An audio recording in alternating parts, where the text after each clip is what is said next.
¿No les cae gordo ver Avengers?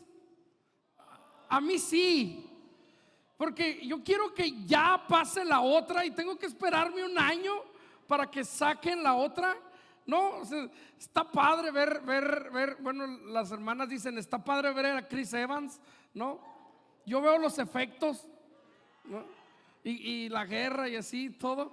Y luego termina la película, te quedas a los postcréditos, terminan los postcréditos y te quedas con la sensación de algo más. ¿A poco no?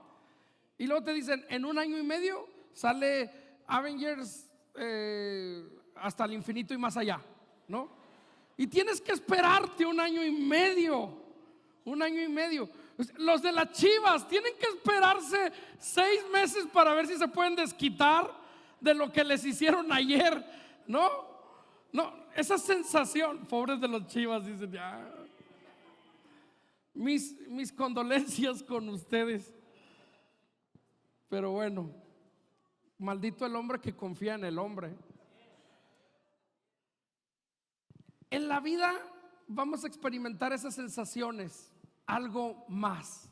Vamos a experimentar esa emoción, ese sentimiento de que hace falta algo más. Algunos quisiéramos, como les decía el viernes, tener un poquito más de espacio para un taco más, algo más, algo más. Y voy a iniciar una serie, aunque las próximas 2 semanas tenemos invitados. Ellos predicarán lo que Dios ponga en su corazón. El próximo domingo vamos a tener fiesta, vamos a celebrar el 6º aniversario de la iglesia. Y luego el 13 de octubre, que es domingo, viene David de la Rosa, que él es mexicano, pero es mexicano haciendo misiones en España. Y ahí tiene como su cuartel, porque ellos trabajan con países del Medio Oriente. Entonces va a venir a platicarnos lo que están haciendo, cómo están predicando el evangelio en el Medio Oriente, en Turquía. Es algo padrísimo. Tú tienes que venir e invitar a alguien las próximas 2 semanas. Pero entonces, después de las próximas 2 semanas, yo voy a volver a retomar esta serie. Pero hoy sentí que era importante que iniciáramos con esta serie de algo más, porque en la vida del cristiano es similar.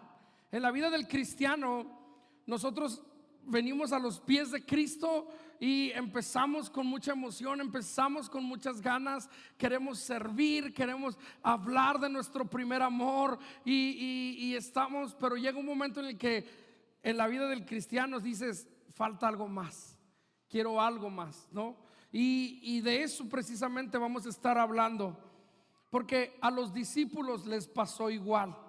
Los discípulos estuvieron 3 años con el maestro, vieron milagros, vieron gente sanar, vieron muchas señales de parte de Jesús, tuvieron a Jesús, convivían con Jesús todos los días. Ellos se levantaban y veían a Jesús muy temprano orar y decían, wow, ellos vieron a Jesús caminar sobre las aguas. ¿Alguno ha intentado caminar en las aguas?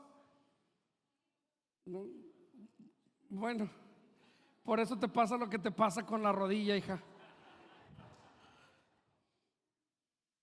A veces digo, Señor, ¿por qué no es una niña normal? Y me veo en el espejo y digo, pues lo heredó de su padre, ¿no? Y, híjole, siempre andan dando su mal paso, mi hija. Entonces, imagínate a los discípulos. Ellos tuvieron la oportunidad de ver a un hombre caminar sobre el mar. Ellos convivieron con Jesús. Ellos lo veían todos los días. Y de repente Jesús una noche los junta y les dice, quiero anunciarles algo. Y todos están expectantes y les dice, es tiempo de que me vaya, los voy a dejar. Imagínate eso, como que, ¿cómo? Espérate, apenas estamos agarrando el hilo, apenas estamos entendiendo muchas cosas. Y ¿cómo que ya te vas? ¿Cómo que ya es tiempo de partir? Y te imaginas a los discípulos con esa sensación de decir, quiero más, quiero algo más. ¿Cómo que ya se acabó? Y estas semanas yo quiero hablarte de eso. quiero hablarte de lo que Dios nos invita a hacer más, a ir a más. Ahora vamos al libro de Mateo capítulo 28 verso 16. Mateo 28, 16. Y mientras lo buscas, voy a orar por la palabra. Padre, te doy gracias porque me permites estar hoy aquí con mis hermanos alegrándome. Gracias, Señor, porque tú has sido bueno con nosotros. Y te pido que tú hables a nuestra vida a través de tu palabra, Señor. Que sea una palabra viva y eficaz que penetre hasta nuestro corazón y que nos haga recapacitar y renovar nuestra mente y nuestra forma de vivir. Te damos a ti la gloria y la honra en el nombre de Jesús. Amén y amén. Muy bien.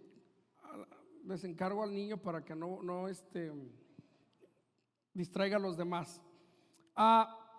Dice, pero los 11 discípulos se fueron a Galilea, al monte donde Jesús les había ordenado. Y cuando le vieron, le adoraron. Diga conmigo, le adoraron. Esto es algo bien importante que nosotros lo podamos entender, porque es la primera vez en la Biblia donde dice que los discípulos adoraron a Jesús. Los discípulos conocían a Jesús como hombre, pero no le adoraban en ese momento. Fue hasta la muerte y la resurrección que ellos vieron la gloria de Dios manifestarse en la resurrección de Cristo, y entonces la vieron y ahí le adoraron. ¿Sí? Aquí es bien importante por lo que voy a decir ahorita más adelante. Dice, pero algunos dudaban. Y cuando Jesús se acercó y les habló diciendo, fíjate lo que les dice el maestro: toda potestad me es dada en el cielo y en la tierra. Por tanto, id y haced discípulos a las naciones, bautizándolos en el nombre del Padre, del Hijo y del Espíritu Santo, enseñándoles que guarden todas las cosas que los he mandado. Y he aquí, yo estoy con vosotros todos los días hasta el fin del mundo. Ahora, para poner en contexto este versículo, los discípulos se fueron a Galilea a reunirse después de la muerte de Cristo. Ellos se acordaron que Jesús les dijo: váyanse a Galilea, allá los voy a encontrar después de que yo resucite. Y ellos obedecieron y se fueron a Galilea. Estando todos los discípulos juntos, llegaron en un momento en el que está Jesús y se les aparece por primera vez a todos. Ya se le había aparecido a algunos, pero no a todos juntos, a los 11, porque si se acuerdan, el 12º cuitió, ¿no? Y se les aparece y empieza a hablar con ellos y les empieza a decir: toda potestad me es dada en los cielos y en la tierra. Verso 18, fíjate cómo dice que Jesús les dijo: se acercó diciendo, toda potestad me es dada en el cielo y en la tierra. Ahora, Jesucristo se les apareció ya como Señor. La palabra correcta en el original es Kairos, o se escribe Kyrios, por así decirlo. Dice que esta palabra habla del Señor Jesús con toda autoridad, con todo poder. No les está diciendo soy Jesús, como algunos dicen de repente, no, es que yo soy Chuy. No, Él les está diciendo soy el Señor Jesús. Pero la palabra Señor lleva consigo implícito autoridad, lleva consigo implícito un peso de autoridad que Dios depositó sobre Él. Por eso leía ahorita en la adoración en Filipenses capítulo 2, donde dice que Dios lo exaltó hasta lo sumo para que en el nombre de Jesús se doble toda rodilla. Y fíjate lo que dice Pablo en su carta a los Filipenses: de lo que está en el cielo y lo que está. Y Jesús lo confirma diciendo: soy el Señor Jesús y toda potestad me es dada en el cielo y en la tierra. Jesús se está presentando delante de sus discípulos antes de cualquier cosa como una persona con autoridad, como una persona que tiene autoridad. Si tú ves a un tránsito vestido de civil y te lo topas en el ESMAR, el que te puso la multa esta semana, yo te aseguro que tú no te vas a cuadrar como cuando te paró y te dijo, deténgase. Si anda el tránsito vestido de civil en su carrito y te dice, alto, está loco, ¿qué alto ni qué? Pero si se pone el uniforme con el escudo de tránsito y te dice, deténgase, aunque andes en tu carrito del ESMAR, ¿qué vas a hacer? Más te vale que contestes bien, porque si no voy a desviar la predicación a la rebeldía que hay en tu corazón. ¿Por qué me voy a detener? ¿Qué le importa? Pues si ando con mi carrito, ¿no? Esa es una actitud del corazón que luego hay que tratar. Pero el uniforme le da autoridad. Si un policía te ve en la calle y te dice, hey, venga para acá, Rubén, ven para acá. Ay, Rubén.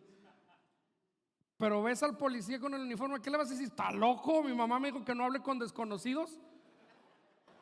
¿Qué haces? Más te vale que vayas, porque si no, te van a herir. ¿Por qué? Porque tienen autoridad. El uniforme, el escudo les da autoridad. Jesús se presenta con sus discípulos vestido de autoridad y les está diciendo, tengo autoridad, y no nada más aquí en la tierra, en el cielo. Y Dios lo afirma y dice, y no nada más en el cielo, sino también lo que está debajo de la tierra. La autoridad que Jesús les estaba diciendo le fue dada por el Padre. Mira lo que dice Mateo capítulo 11, verso 27. Dice, todas las cosas me fueron entregadas por mi Padre, y nadie conoce al Hijo sino el Padre, ni al Padre conoce alguno sino el Hijo, aquel a quien el Hijo lo quiera revelar. Esta autoridad que Jesús tenía y que se presenta delante de los discípulos le fue dada a Jesús por el Padre. Acabamos de leer Filipenses capítulo 2 del verso 9 al 11, donde dice que Dios lo exaltó hasta lo sumo y le dio un nombre que es sobre todo nombre. Hace algunos años, voy a tener que ser cuidadoso con lo que voy a decir. Si tú escuchabas el nombre de Armando Cavada, las noticias, el canal 44. Pero hoy en día, si oyes el nombre de Armando Cavada, ¿quién dices que es? El presidente municipal. Alguien con autoridad. ¿Te guste o no? Es el presidente. Ouch, ¿no? Y ese sentimiento que tienes de decir, el suyo. Eso es algo que tienes que tratar en tu corazón. Dios tiene que tratar en tu corazón, porque la Biblia dice que tienes que orar y honrar por tus autoridades. También por Andrés Manuel, aunque no te guste. Necesitamos comprender, familia, que la autoridad que Jesús tenía le fue dada por Dios. Y Él pone primero y presenta primero, antes de comisionar a sus discípulos, se presenta con alguien con autoridad. Es de las veces que vemos en la Biblia que Jesús saca sus credenciales, que Jesús se presenta y dice, no estás hablando con el vecino, estás hablando con el Hijo de Dios. Estás hablando con alguien que tiene autoridad. Jesús está hablando acerca de Él como alguien con autoridad. Ahora, ¿por qué es tan importante la autoridad? Porque Jesús no les está sugiriendo a los discípulos. Jesús no les está pidiendo el favor. ¿Somos amigos? Y los discípulos, sí, somos amigos. ¿Me pueden hacer un paro? ¿Me pueden hacer un favor? No. Jesús se presenta con autoridad y los comisiona y les da una instrucción y les da una orden. De manera, amados, que el ir y hacer discípulos no es una sugerencia del Padre. No es si quieres, es una orden del Rey de Reyes y Señor de Señores. Es una instrucción de parte de Jesús que tú y yo tenemos que cumplir. Ay, híjole. La pregunta es, ¿cómo andas con la tarea?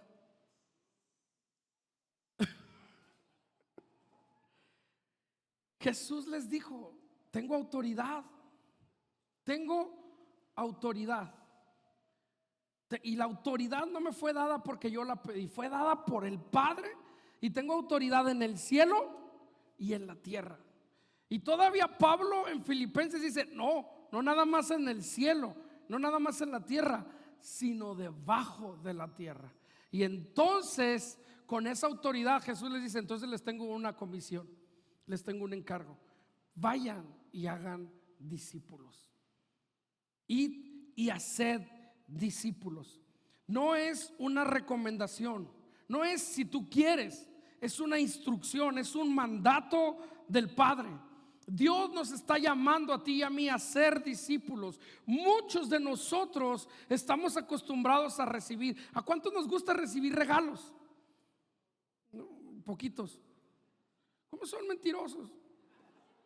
A todos nos gusta recibir regalos, ¿a poco no?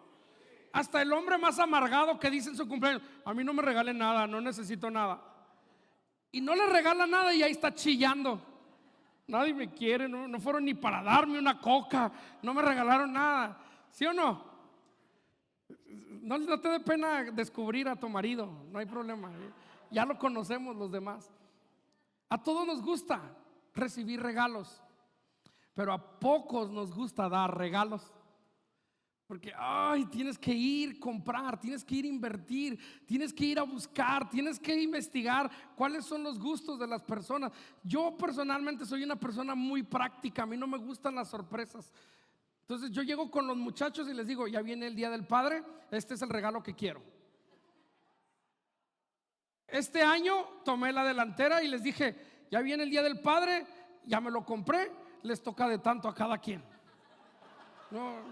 Pero queríamos darte sorpresas. Le dije, no, a mí no me vengan con sorpresas.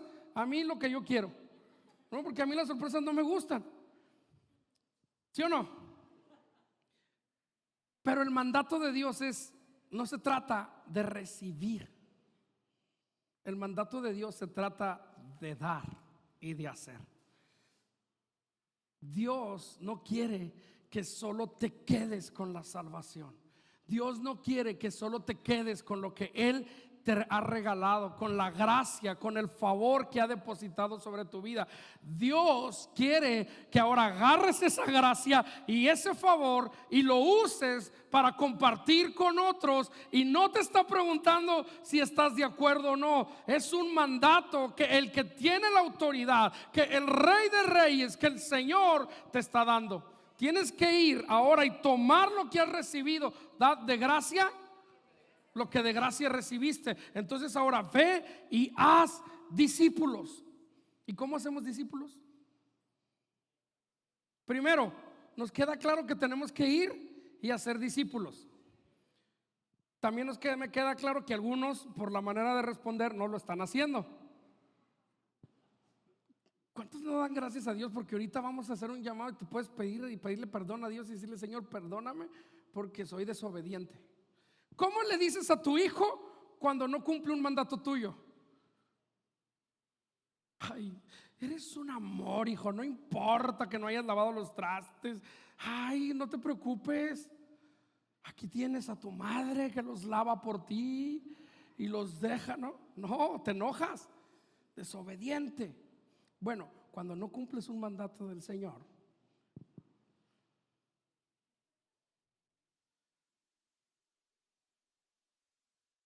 hay que pedirle perdón a Dios. ¿Sí o no?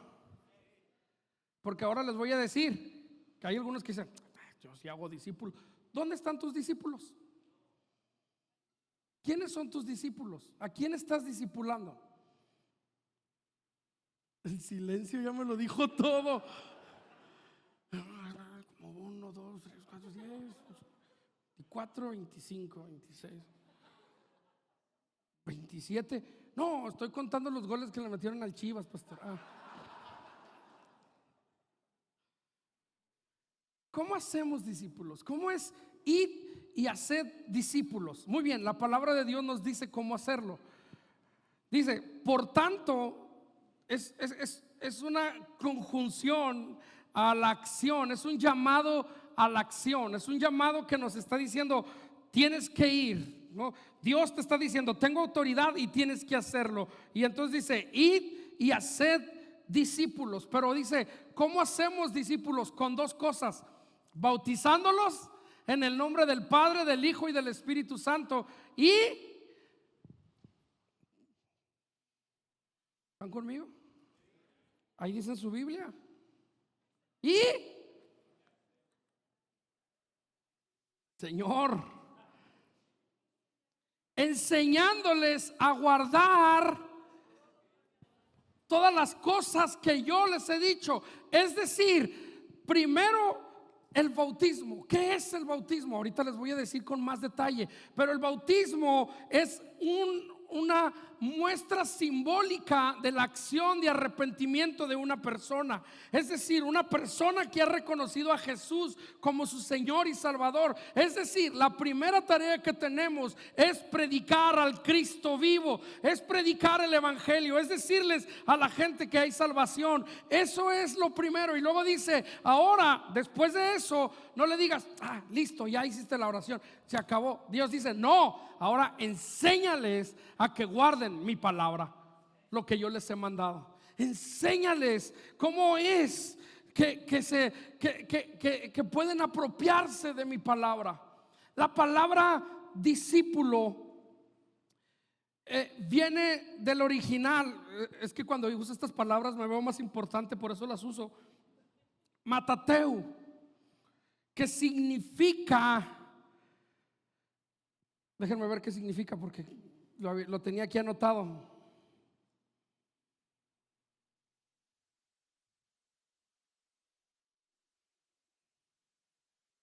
Causar, instar, provocar o hacer que otros se transformen o conviertan en seguidores de alguien. Y en este caso es seguidores de Cristo. Hacer discípulos no nada más es, está bien, es causar en los demás. ¿Cómo causas que alguien siga a alguien? Te voy a poner un ejemplo. Yo sé que la iglesia va a decir, este pastor como que habla mucho de deportes. Pues es que este cuerpo deportivo y escultural se hizo de deportes. Voy a poner como ejemplo unos amigos que tengo por muchos años, que conozco a su hijo Dani Zamora y su papá Daniel Zamora. Dani Zamora no se les cayó de niño y por eso le va a la América, no. Dani tuvo que verlo en la vida de su papá. El papá causó, instó y provocó que el hijo le fuera a la América. Y hoy el hijo sufre del mismo bullying, pero se mantiene. ¿Por qué? Déjenme, ahora voy a defender a Dani, porque hizo bien su labor de discipularlo como un aguilucho. O sea, porque estaba chiquillo. No crean que digo aguiluchos, los aguiluchos son los chiquitos. ¿Me explico cómo? Y entonces el niño veía al papá emocionado con el América, y el niño así, no importa que traiga ese color feo amarillo, así, el niño lo veía, y veía al papá, y causó que el niño le fuera al mismo equipo. Hay niños así, todos traumaditos, que le van al Cruz Azul. ¿Por qué le vas al Cruz Azul? No lo sé. No, hay alguien que provocó que ese niño le fuera algo. Ustedes dicen, el pastor ya se está desviando de la predicación. No, eso mismo tenemos que hacer con nuestros discípulos. Cuando te vean a ti amar a Dios, cuando te vean a ti ser un seguidor de Cristo, cuando te vean a ti adorar a Jesús, cuando te vean a ti ser un discípulo, ellos van a querer lo que tú tienes. Pero si no lo reflejas, no van a querer eso. Y necesitamos reflejar, instar, provocar que la gente quiera seguir a Cristo. Ahora, nosotros no tenemos, voy a poner una aclaración aquí, nosotros no tenemos autoridad para transformar la vida de alguien. Eso es claro, ¿sí o no? Si tú creías que tú puedes transformar a tu viejo, por eso estás frustrada, porque tú no lo vas a transformar, tú no lo vas a cambiar. Señoritas y jóvenes también, ese rollo de que cuando me case lo cambio, no es cierto, no es verdad, no lo vas a cambiar. ¿Por qué? Porque tú y yo no tenemos la capacidad de cambiar a alguien o de transformar a alguien. Eso es a través del Espíritu Santo. El Espíritu Santo es el que transforma, es el que nos lleva a Jesucristo, es el que nos incita a querer reflejar a Cristo en nuestra vida, ¿sí? Pero nosotros sí tenemos la capacidad de ser ejemplo, de guiar a los demás, a los más pequeños en la fe, a que sean discípulos de Cristo. Con tu vida, con el amor que reflejas. ¿Cómo lo haces? Si de repente tu hijo te llega y te dice, afortunadamente con uno hice bien la labor, el Abdías le va a los Vaqueros, pero tengo una rebelde en casa, no es una niña normal y le va a Green Bay. Entonces, mi labor de discipulado falló. No la puedo hacer convencer. Y le digo, hija, ya cámbiate, vente del lado bueno, del lado de la luz. No, y no, y no. Perdón por el ejemplo, yo sé que hay algunos que van a decir, ay no, pero cuando lo transformamos a lo espiritual funciona. Va a llegar un momento, o llegó un momento en el que ella decidió por su propia cuenta a quién seguir. Pero nosotros tenemos que instar a la gente a seguir a Cristo con nuestra vida, con nuestro ejemplo. Eso significa ser discípulo. De ahí viene la palabra matateo. Es aquel que insta, que provoca, que hace que otros se sigan a Jesús, que hace que otros amen a Jesús. Yo me hubiera emocionado un poquito nomás. Bautizándolos en el nombre del Padre, del Hijo y del Espíritu Santo. ¿Por qué? Tengo mucho calor.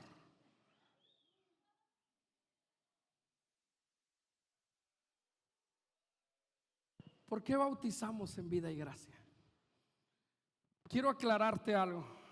Ahí te va, mi amor.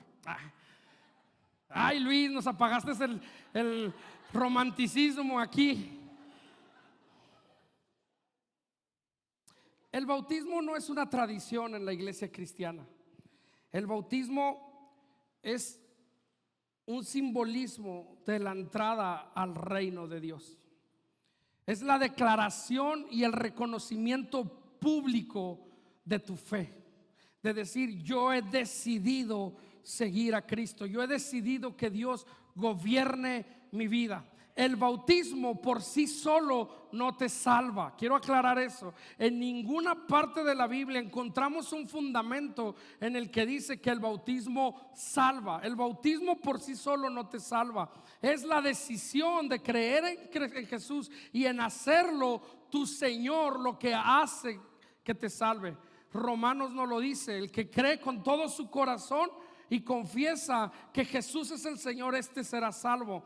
El bautismo es el simbolismo que el mismo Jesús hizo para representar la muerte de una vida y la resurrección a otra. Por eso la palabra bautismo viene de la palabra baptizo, ¿no? Y el baptizo significa inmersión. El bautismo tiene que llevar consigo una inmersión en las aguas de alguien, para que cuando salga, es la representación de la muerte al viejo yo para darle la bienvenida al nuevo yo. El significado que vamos a hacer el día de hoy no solo es meterse a las aguas y emocionarnos y decir, ay, está bien rica el agua, tengo mucho calor, yo me quiero bautizar. No, estás seguro de hacer pública tu declaración de seguir a Cristo, porque eso es lo que Jesús dijo: me es necesario cumplir con la justicia.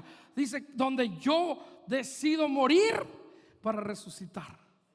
Y él estaba dando un ejemplo de lo que iba a hacer Jesús. El bautismo es la representación de una fe que nosotros hemos decidido abrazar. Eso es hacer pública tu declaración.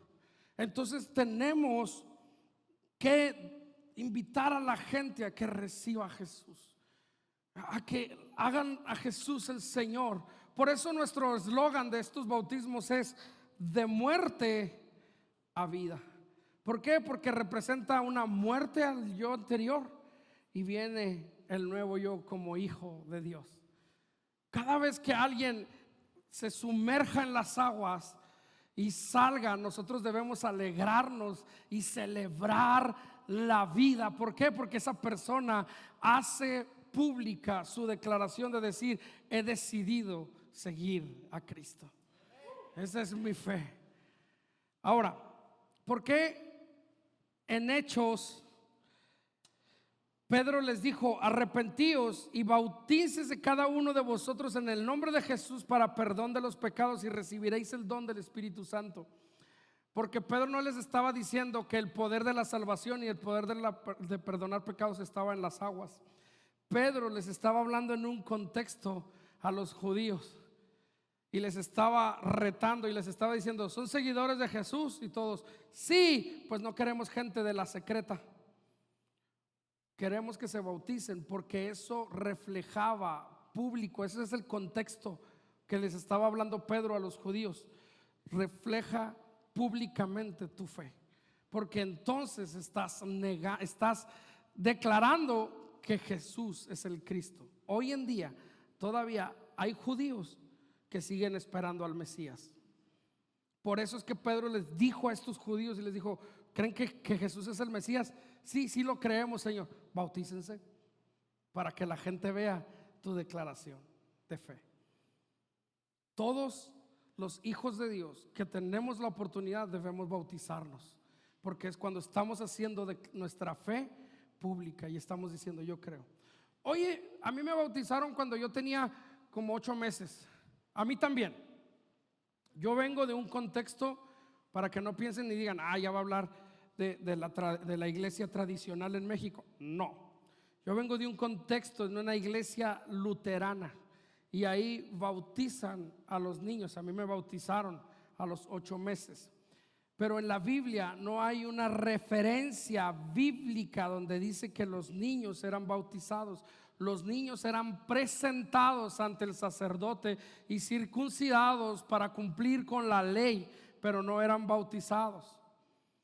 El bautismo, como lo dice en la palabra de Dios, viene del original baptizo, que significa inmersión en el agua. No significa echarle unas gotitas de agua así en la cabeza al niño, significa meterlo. Por eso las entradas desde chiquito me cayeron aquí. Ayer le decía a Alejandra que ya encontré la manera que no se me vean tanto, pero necesita haber una inmersión. ¿Sí? Hay gente que dice: es que los niños están en pecado, por la declaración del rey David cuando dijo: en pecado me concibió mi madre. Pero esa es una declaración, ese es un versículo sacado de contexto, porque Jesús, quien tiene la autoridad y la potestad, dijo: dejad, ¿qué dijo? Que los niños vengan a mí. ¿Por qué? No lo dice Saulo, lo dijo Jesús, el que tiene la autoridad. Entonces, ¿quedó claro ese punto? Muy bien. Y luego dice, ya me pasé con el tiempo, enseñándoles que guarden todas las cosas que los he mandado. ¿Cómo les enseñamos? Un discípulo es un aprendiz de un maestro. Es el maestro de nuestras vidas es Jesús. Nosotros debemos de querer ser discípulos de Jesús. Queremos ser como Jesús. Y el discípulo tiene dos características, y aquí es bien importante que puedas grabar en tu corazón las dos características del discípulo. Una es aprender y la otra es obedecer. El discípulo aprende y obedece. Y algunos dicen, pues claro, aprendes. No, ¿cuántos fueron a la escuela? Algunos iban sin ganas de aprender. Yo fui sin ganas de aprender. En una vez mi esposa me dice, no cuentes eso, qué vergüenza. Le digo, en una ocasión yo era tan latoso en el salón que un profe me dijo, si te sales te pongo un 7. Le digo, hecho. Y nunca aprendí. Abdías se acerca y me dice, ¿sabes de física? Le digo, no, hice un trato con el profe. No sé nada de física. Si tú me hablas que las variables, que la velocidad, que aquí la masa, le digo, la masa de harina de maíz. Nada, así, por tarugo, ¿no? Pero no todos los que van a la escuela van con las ganas de. Y un discípulo tiene ganas de aprender. ¿Cómo andas con tu aprendizaje de la palabra de Dios? ¿Cómo estudias la Biblia? ¿Qué tantas ganas le estás poniendo a aprender de Dios? ¿Cómo te estás preparando para aprender de Dios? Porque entonces eso va a reflejar el resultado de que probablemente no eres un discípulo y tú necesitas algo más. Porque necesitas dar el paso de decir, Señor, soy creyente, tengo fe en lo que hiciste por mí en la cruz, pero hoy decido dar el paso a ser un discípulo y quiero aprender de ti. Ese es el primero, porque el siguiente está bien difícil. Aprender y obedecer. Aquellos que son de sangre caliente y que el tránsito le dice, ¿qué pasó, mi jefe? Pasándose el alto. Qué bárbaro, ¿eh? ¿Qué bárbaro qué? Traigo prisa. ¿Y qué? Entonces, como eres un discípulo, estás aprendiendo y ese día leíste en la palabra que Dios te dice, aprended de mí que soy manso y humilde. Bájale Luis, bájale. Señor, pues soy del DF. Bájale, manso. Porque algunos justificamos perdón con las pedradas. Decimos, así soy. ¿Y qué? Yo no pedí nacer en Veracruz. Así somos, sangre caliente. ¿No? Arrebatados. El reino sufre violencia sí, pero también dice que tienes que ser manso y humilde para escuchar a tu esposa, que tienes que ser manso y humilde para escuchar a tu esposo, que tienes que ser como Cristo y cuando la gente abuse de ti, no pienses mal de la gente, que tú tienes que tener pensamientos de bien acerca de tu esposo, acerca de tus hijos, acerca de tu esposa, que tú tienes que tener pensamientos buenos. Todo eso dice la Biblia. Y entonces un discípulo no solo está dispuesto a aprender, sino está dispuesto a obedecer. El llamado es fuerte. El llamado es fuerte.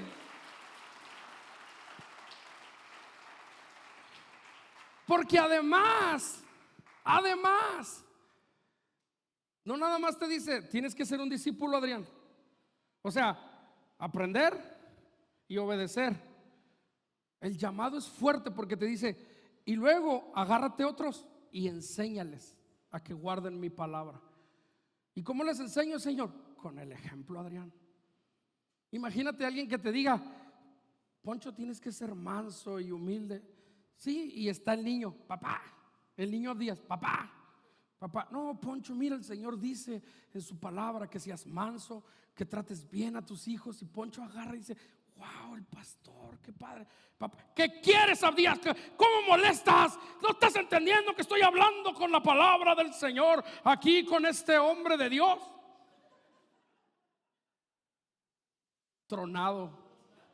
Tronadote.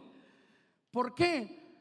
Porque enseñarles que guarden su palabra es modelar la palabra de Dios, es acompañar a la gente, es guiarlos, es enseñarles el camino, es decirles, por aquí es, pero además te voy a mostrar cómo es. No nada más es de palabras, es con acciones. Nuestras acciones tienen que reflejar que somos seguidores reales de Cristo. Nuestras acciones tienen que reflejar a Jesús.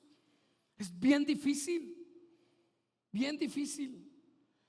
Yo soy pastor, pero tengo un trabajo secular y me da un miedo. Este fin de semana alguien se acercó y me dijo: no, yo tengo familia ahí en la uni. Y yo: ¿cómo te llamas? Digo: tienes que saber mi nombre. Imagínate donde diga: oye, conocí al pastor de Vida y Gracia que trabaja en la universidad. Mira, y que le empiecen a decir: es bien mentiroso, dice que es, no, hombre, y luego se la pasa hablando de los demás. Y, no, pues ¿cuál discípulo es el pastor? Porque déjenme decirles algo: el pastor tiene una función en el cuerpo de Cristo como pastor. Jesús instituyó a unos como pastores, profetas, pero también tengo un llamado que es el mismo que tú tienes, de ir y hacer discípulos. Ay, no porque sea pastor yo me la voy a pasar bien suave. Yo tengo que dar el ejemplo, yo tengo que enseñar a otros. Y yo le he dicho: Señor, que por mí no quede, que los tres que están aquí enfrente conmigo puedan ver que amo a Cristo, que busco de Dios, que estudio la palabra, que en casa tengo errores. Uy, tengo muchísimos errores. Aquí está una mujer que le puede dar una lista interminable de errores que tengo, pero algo que ella puede estar segura es que amo a Dios, amo su palabra, y la palabra de Dios me da la capacidad de que cuando yo la riegue, cuando yo les falle, yo pido perdón y le digo: perdóname, porque todavía estoy batallando con este cuerpo carnal, porque todavía me estorba mi carácter, pero tengo una garantía, hermanos, y es que no lo vas a hacer solo. Jesús les dijo a sus discípulos: vayan y hagan. Pero terminó este mandato con algo tan hermoso y les dijo: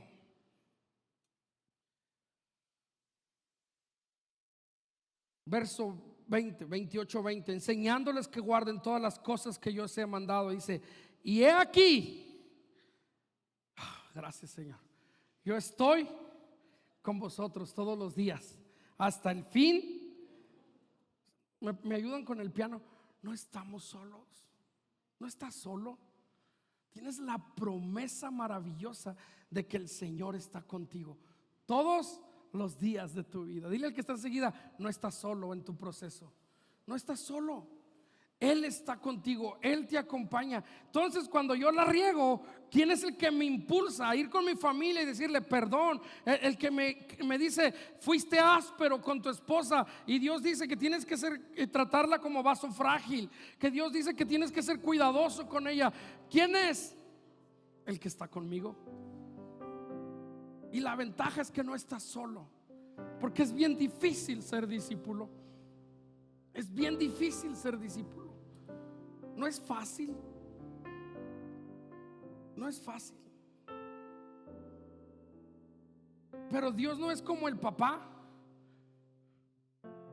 que le pone a su hijo la playera del América y lo va y lo sienta en el medio del OmniLife, en un clásico Chivas de América, y le dice: órale hijo, a ver cómo te va. ¿Es americanista? Sí papi, pues órale, échale ganas.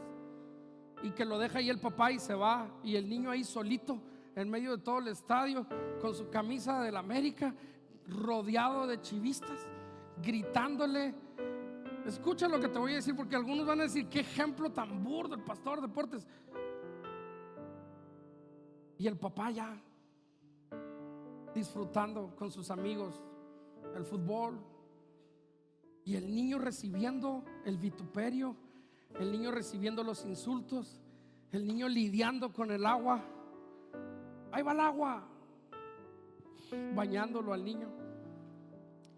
Dios no es así, porque Dios dijo: yo te mando a que vayas y hagas discípulos. Y cuando la gente se burle de ti, y cuando haya vituperio en tu vida, y cuando alguien te insulte, y cuando alguien cuando alguien se burle de ti, cuando haya un mar de gente alrededor de ti y quiera pagar lo que yo estoy haciendo en ti, tú tienes algo que es seguro y es una garantía, y tú le vas a decir: ¿qué, Señor? Yo estoy contigo, yo no te dejo, yo no te voy a abandonar en medio del estadio, yo estoy contigo. Para poder sobrellevar la vida, para poder sobrellevar las cargas, para poder ser discípulo, yo estoy contigo. Para que tú avances, yo estoy contigo. Para que tú aprendas de la palabra, de modo que cuando quieres ser un discípulo, tú te sientes a escuchar su palabra, tú te sientes a leer su palabra. Tienes que tener la seguridad y la certeza de que Dios está contigo. Los que se van a bautizar pueden ir preparándose. Ahí atrás ya tienen algunas cosas listas. Pero tú y yo tenemos que tener la certeza de que Dios está con nosotros. No estás solo. Póngase de pie, por favor. No estás solo. No estás solo. El mismo Jesús que dijo que tiene toda la autoridad y que tiene toda la potestad en los cielos y en la tierra, es el mismo Jesús que nos dio este mandato y esta orden. Es el Jesús que nos dice que Él está con nosotros. Para ser discípulos hay que ser un discípulo. Para hacer discípulos hay que ser un discípulo. La pregunta es: ¿eres un discípulo? Porque hay algo más de la vida de un cristiano. Hay algo más que lo cotidiano. Hay algo más que ser cristiano nada más. Venir los domingos, escuchar una predicación, escuchar unos versículos. Si bien nos va, escribo los versículos y los vuelvo a leer en la casa. Hay algo más.